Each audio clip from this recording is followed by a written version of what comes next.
themselves are my 80th birthday gift, and I am blessed to see each of you, the spirits here. I am really blessed to have such a community. Thank you. I hope you enjoy this luncheon. Margaret, a beautiful woman, a beautiful mother, a beautiful friend. We're so lucky to have her in our life and to know her. She's a blessing. And if everybody on earth was like Margaret, the world would be perfect. To Margaret.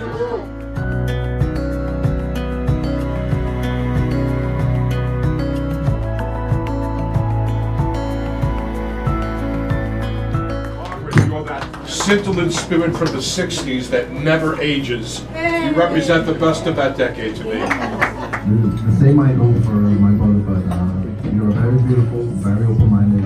It's a beautiful soul. Your energy is wonderful. And you are a very loving, caring person. Thank you very much. I don't have a poem, but the poem comes from my heart, from the words I'm saying right now. God bless you, and we love you very much.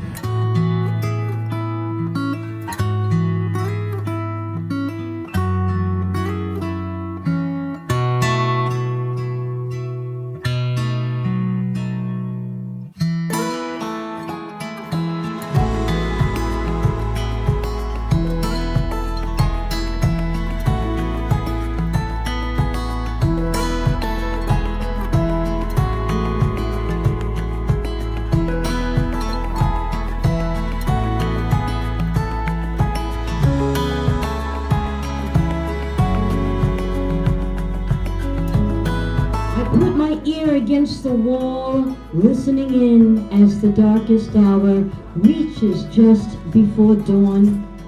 I can almost feel the hospitality of my muscles on morphine high, working together, causing movement.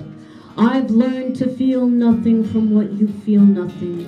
I pulled waves and winds out of my mouth and slipped them into the galaxy, the glamorous life. My ribcage filled with sexy oxygen, while the galloping stallions began clicking sparks with the carpenter in the sky. I spent the night with a full moon.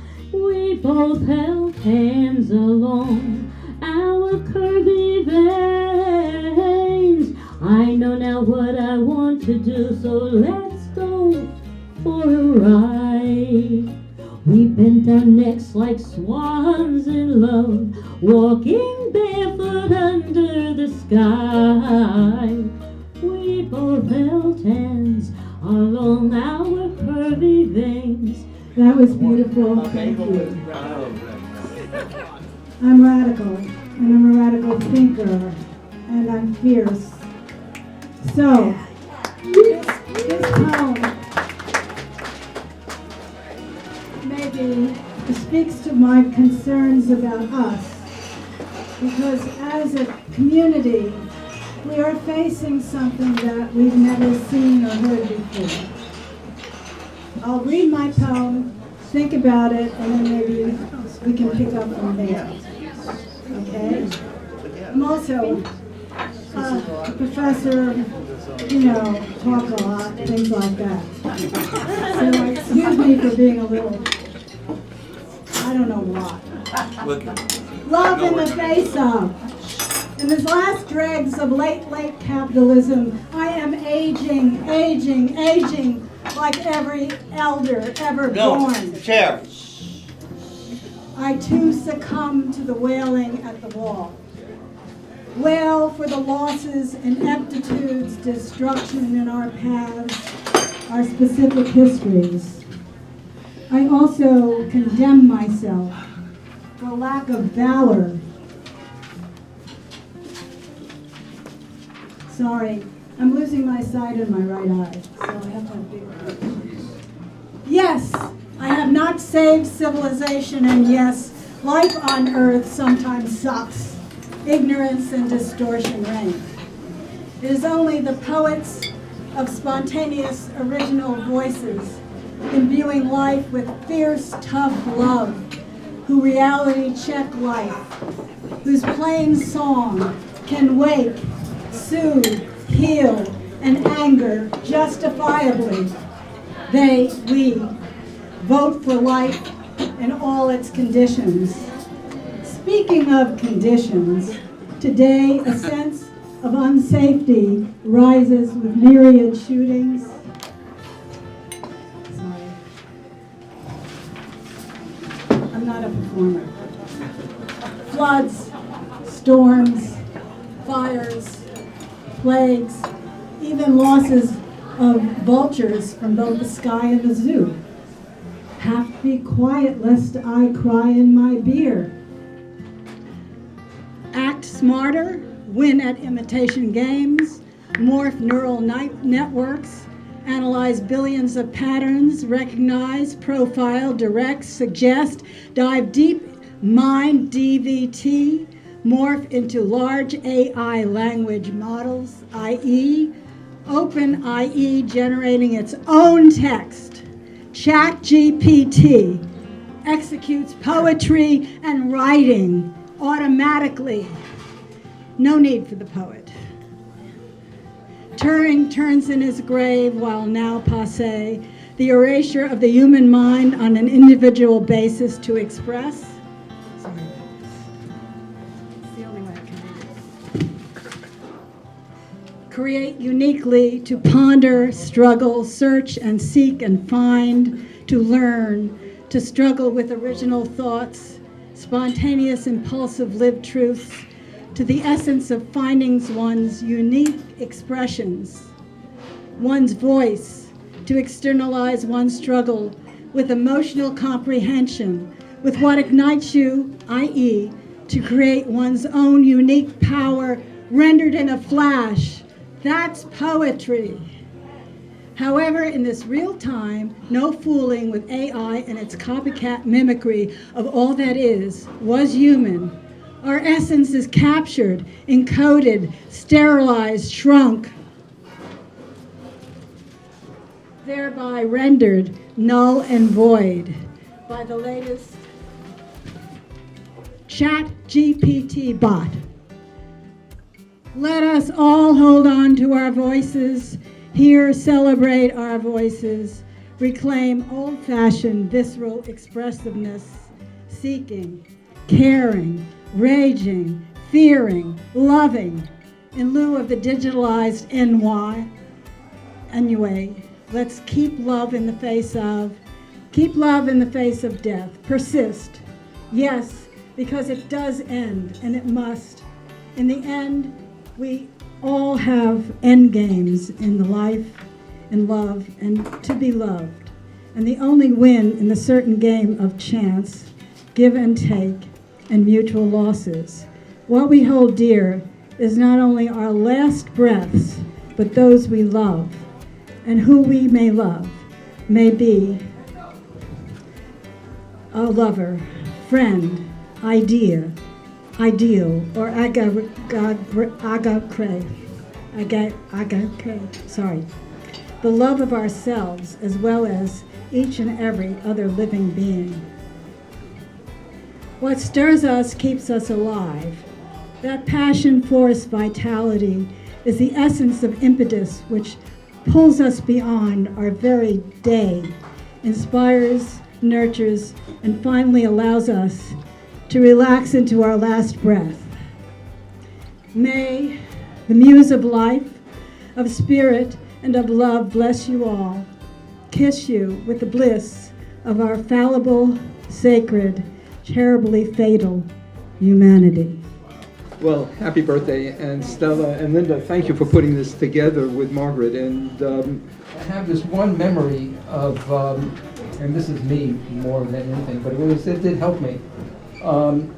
There was this incredible opera that Margaret and Michael Saul had done, one of many, and they needed somebody to give flowers to the performers. So I had to hide under the stands so nobody would see me. And I have, like, I think 3 bouquets of flowers to give to people. But the flowers are of different sizes. The star gets a bigger thing. The second star gets a smaller one. The third one gets maybe 4 flowers. And so you're there, and I'm hiding under the stands, and nobody's supposed to know that I'm there. And I'm nervous as hell that I'm going to give the wrong person the wrong amount of flowers. And I have to listen for the opera to end. And the only thing that was giving me courage was thinking of these young girls at the Olympics who come out with flowers and give the dancers the right flowers. So I'm just imagining myself as this little girl running out from under the stage and giving the right flowers to the right people. And I did succeed in doing it right somehow. So that was an amazing moment of growth for me, and I want to thank you. And the opera was spectacular. In the last poem, she plays a game of cards with God and loses. Not too long after finishing that book, she went to her garage, started up her car, and drove to heaven, perhaps to challenge God to a rematch. A witness, staked to a rock, Aries watches as God covers the world with a map. He sucks on his teeth, amazed. He then sees armies crossing borders that hadn't existed before, killing people for no good reason. At this point, he finally breaks into a smile. And I'll end with love songs. I know a lovely lady with a generous heart. Together we read Leonard Cohen's poems. Turn off the lights and lower the shade, she laughs. This bed's about to sail. I fire up my laptop, filling the room with music. Thank you so much. And Margaret, I was so grateful to do those readings with you for Cameron on the Upper East Side. That was wonderful. Thank you so much for everything. Thank you. Or Bombeck, most of us our age range remember Irma Bombeck. It's called Let's Wear Purple Hats. Age 3, she looks at herself and sees a queen. Age 8, she looks at herself and sees Cinderella. Age 15, she looks at herself and sees an ugly sister. Mom can't go to school looking like this. Age 20, she looks at herself and sees too fat, too thin, too short, too tall, too straight, too curly, but decides she's going to go out anyway. Age 30, she looks at herself and sees too fat, too thin, too short, too tall, too straight, too curly, but decides she doesn't have time to fix it, so she's still going to go out anyway. Age 40, she looks at herself and sees clean, and she goes out anyway. Age 50, she looks at herself and sees I am, and goes out wherever she wants to go.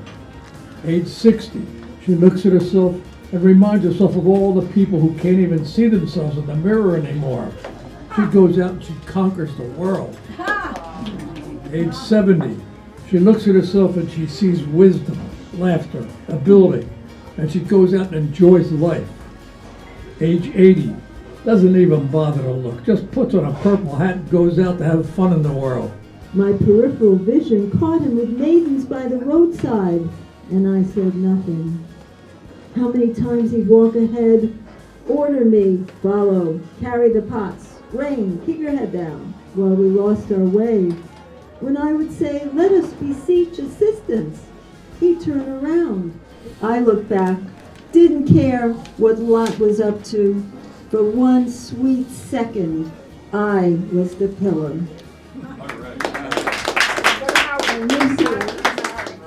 Howard Plants. Happy birthday to you.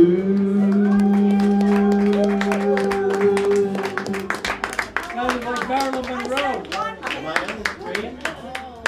It looks like it's pointing towards me. It's pointed over here.